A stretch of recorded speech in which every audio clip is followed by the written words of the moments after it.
Құрметті оқушылар, ал енді келесі кезекте 38-ші сабақтың А тобына байланысты бірнеше жаттығуларды мысал ретінде қарастырамыз. Олай болса, ең алдымен 38-де бірінші жаттығудың бірінші есебін мысал ретінде қарастырайық. Бұл жерде берілген алгебралық бөлшектерді қысқартуымыз қажет. Яғни бізде мынандай бір бөлшектер берілген, бұл бөлшектерді қысқартуымыз қажет. Олай болса, ең алдымен бірінші есеп, есептің берілгені 12xa бөлінген 15ya. Сіздер бөлшектің бір қасиетін өте жақсы білесіздер.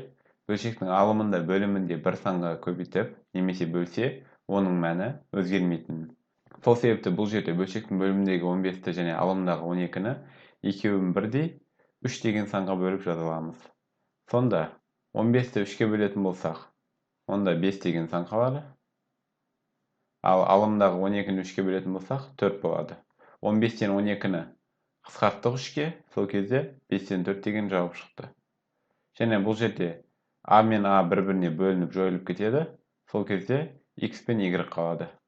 Сонда бастапқы бөлшегімізді қысқартқан кезде, яғни 12xa мен бөлінген 15y-ны қысқартқан кезде 4x бөлінген 5y деген жауап қалды. Екінші есепті тура осылай қысқартамыз. Бұл жерде сандарымыз 4 және 12-ні егер қысқартатын болсақ, екеуінде 4-ке бөліп жіберуге болады.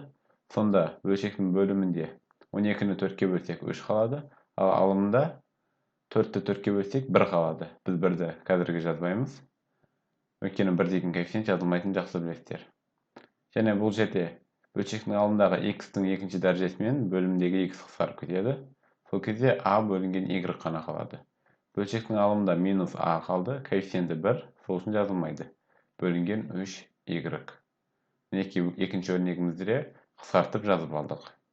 Ал енді соңғы мысалымыз 7-ші есеп. Бұл жерде 48a квадрат көбейтілген s квадрат бөлінген 36a. 48 пен 36-ны біз 12-ке қысқарта аламыз. Яғни 48-ді 12-ке бөлетін болсақ, онда 4 болады.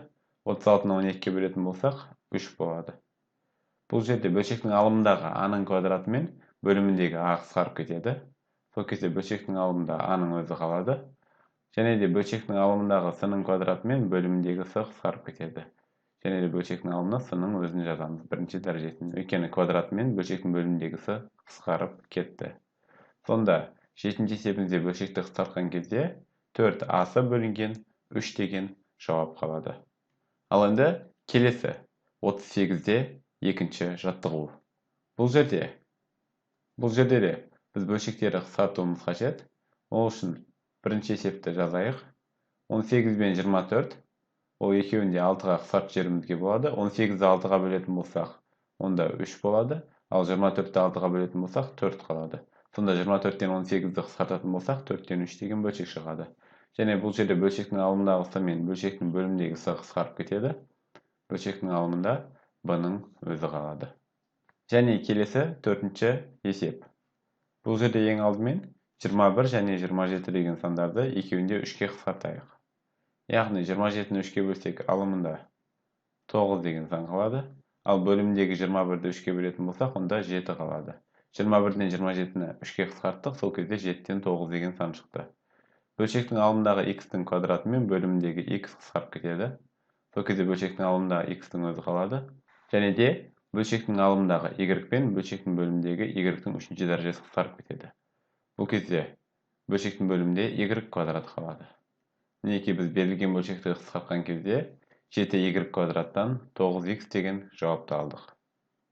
Және де ең соңғы мысалымыз ол 8-ші есеп. Бұл жерде 75 пи-дің 4-ші дәрежесі q бөлінген 150 пи-дің 5-ші дәрежесі бөлінген q болып тұр. Тең болады. Алдымен 75 пен 150-ді қысқартатын болсақ, екеуі де 75-ке бөлінеді, яғни 75-ке қысқартуға болады. 150-ді 75-ке бөлетін болсақ, онда бөлшектің бөлімінде 2 қалады. Ал алымында 75-ті 75-ке бөлетін болсақ, онда 1 қалады. Және пи-дің 4-ші дәрежесі мен бөлшектің бөліміндегі пи-дің 5-ші дәрежесі қысқарып кетеді. Сонда бөлімінде пи-дің өзі қалады. Алымындағы q мен бөліміндегі q қысқарады. Сонда біз мына бөлшекті қысқартқан кезде 2 пи-дан 1 деген жауапты аламыз. Ал енді келесі 38-де 4-ші жаттығу. Бұл жерде бізге мынандай бөлшек берілген, яғни 2y бөлінген a минус b бөлшегінің бөлімі a минус b-ның квадраты болатындай етіп келтіруіміз қажет. Яғни бізде бастапқыда бөлшектің бөлімі a минус b болып тұр. Біз мұны a минус b-ның квадраты етінде жазуымыз қажет. Және бөлшектің мағынасын өзгертпейміз. Ол үшін мына бөлшекті қайталап жазып алайық. Яғни 2y бөлінген a минус b. Сіздер өте жақсы білесіздер бөлшектердің қасиетін. Бөлшектің алымында бөлімінде бірдей өрнекке немесе санға көбейтсек, оның мәні өзгермейді. Сол себепті бұл жерде бөлшектің алымында бөлімінде бірдей санға немесе қандай да бір өрнекке көбейте аламыз. a минус b-ны қандай өрнекке көбейтсек, біз бұл жерде бөлшектің бөліміне қараймыз. Яғни бөлшектің бөлімі a минус b болып тұр. Осы a минус b-ны қандай өрнекке көбейтсек, a минус b-ның квадраты шығатынын сіздер өте жақсы білесіздер. Әрине a минус b-ны a минус b-ға көбейтсек, a минус b-ның квадраты болады.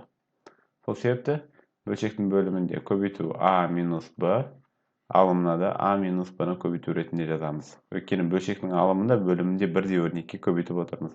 Тең болады.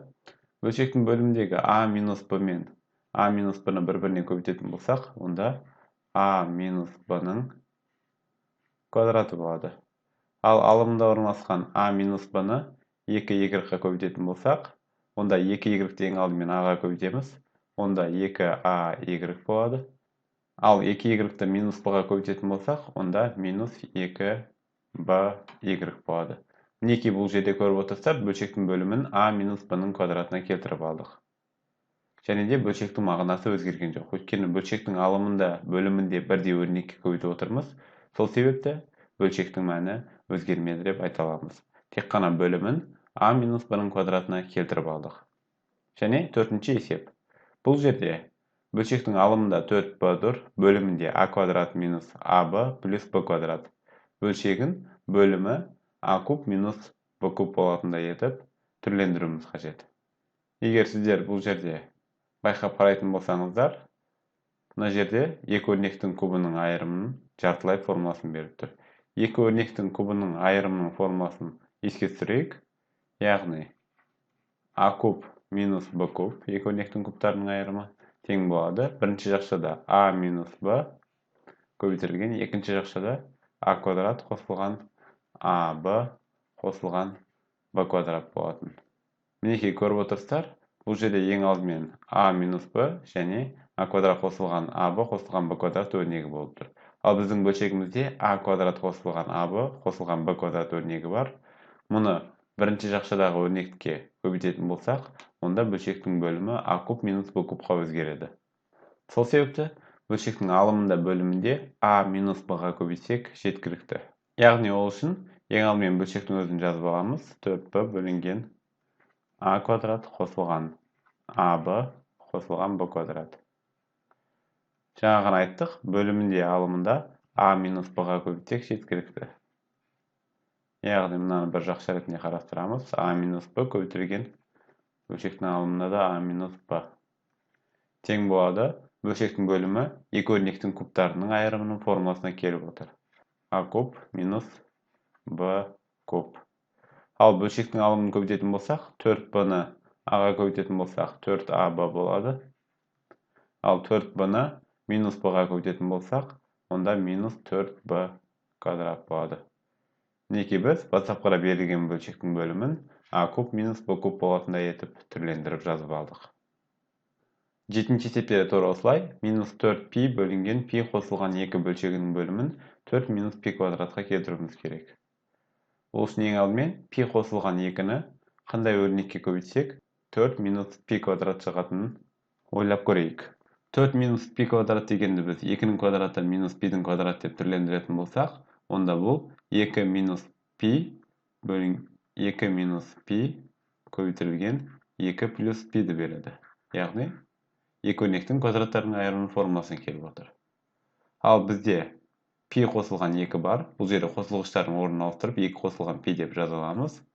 Енді 2 азайтылған π-ға көбейтсек, бөлшектің бөлімі 4 минус π квадратқа түрленеді. Демек, бастапқыдағы бөлшекті кішкене түрлендіріп жазып алайық. Яғни ең алдымен бөлшек сызығы.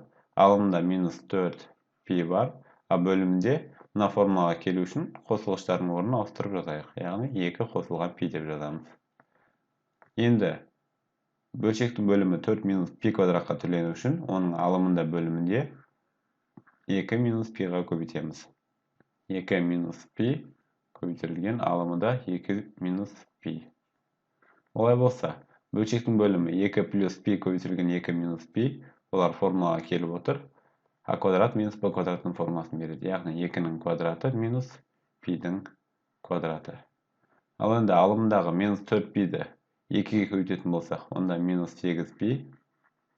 Ал минус 4 пиді минус пиға көбейтетін болсақ, онда минус пен минус көбейтіліп плюсқа айналып кетеді, плюс 4 пи квадрат болады. Ал бөлімінде 2-ның квадратын жазатын болсақ, ол 4 минус пи квадрат деп жазыламыз. 2-ның квадраты 4-ке тең өйткені, алымын қайталап жазамыз. Яғни 8 пи плюс 4 пи квадрат. Мінекей бұл жерде бөлшектің бөлімін 4 минус пи квадратқа түрлендіріп жаздық. Және де ең соңғы мысалымыз 9-шы есеп. 7а бөлінген 3х y квадрат бөлшегінің бөлімін 15x квадрат y куб болатындай етіп түрлендіруіміз қажет. Олай болса, ең алдымен бөлшектің өзін жазып алайық. 7а бөлінген 3х y квадрат. Енді ең алдымен сіздер өте жақсы білесіздер. Бұл жерде бөлшектің бөлімдегі 3 деген санды қандай санға көбейтсек 15 шығады. Яғни 5-ке көбейтсек 15 болады. Сол үшін бөлшектің алымында бөлімінде 5-ке көбейтеміз. Ал енді екінші өрнегіміз x квадрат болып тұр. Яғни бізде бөлшекте бөлімінде x тұр. X-ті x-қа көбейтсек x квадрат болады. Сол себепті бөлшектің алымында бөлімінде x-қа көбейтеміз. Және бөлшектің бөлімінде бізде y квадрат тұр.